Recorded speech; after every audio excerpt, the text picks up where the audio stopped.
You're in a meeting and you hear someone say something like this. We need to get the APIs set up before we head into UAT testing, and someone's going to need to make sure that the sandbox is ready to go.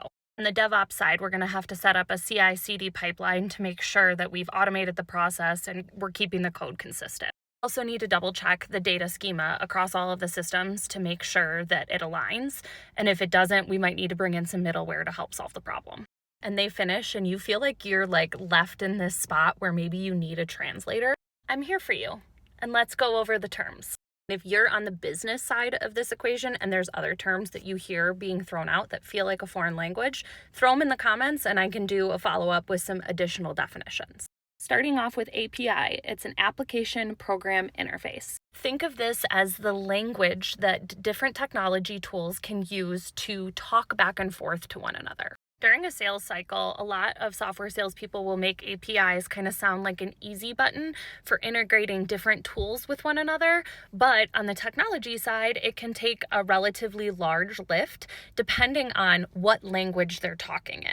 What I mean by this is some platforms that you might be integrating with may have proprietary APIs, which means their very own special language that you have to use in order to set those integrations up. So there's a considerable amount of work that can go into making all of these integrations smooth so that data can flow between your different systems.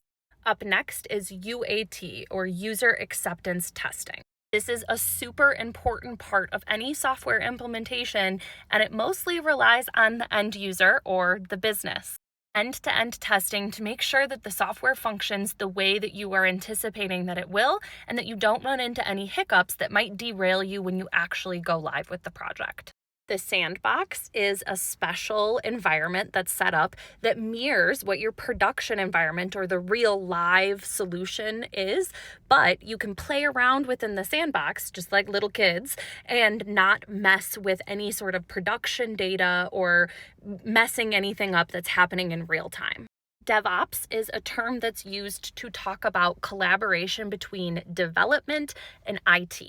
These set of practices are used to increase collaboration and automate things like the deployment of software. We're going to skip down here to CI/CD for a second. This stands for continuous integration and continuous development, and it's another set of practices that software developers will use to automate the process of implementing a new tool. It helps with things like testing, integration, and the deployment of the software. The data schema is what we use to refer to how your data is organized and formatted within a software solution. So especially when we've got integrations going on, we need to make sure that the data in one system matches the data schema of another, or we might need something like a middleware solution.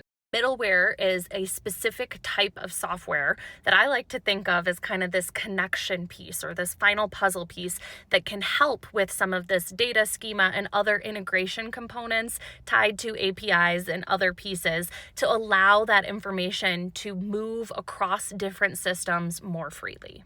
This is certainly not an all-encompassing list of the different types of terms you might hear as a business user in a meeting for a brand new software implementation. So pop into the comments and let me know what other definitions might be helpful.